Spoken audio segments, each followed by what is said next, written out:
Eu acredito que, já que, por exemplo, você falou que nós somos seres religiosos, o ser humano, talvez em seu código, né, no seu código genético, ele tenha necessidade de ritos, né?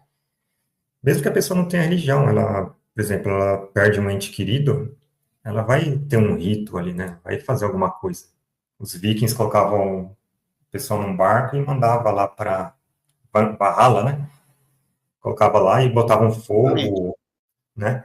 Os indígenas também. O ser humano ele tem ritos, né? Meditações e tudo isso. Então, o ser humano talvez realmente ele seja. Todos os seres humanos têm um lado espiritual.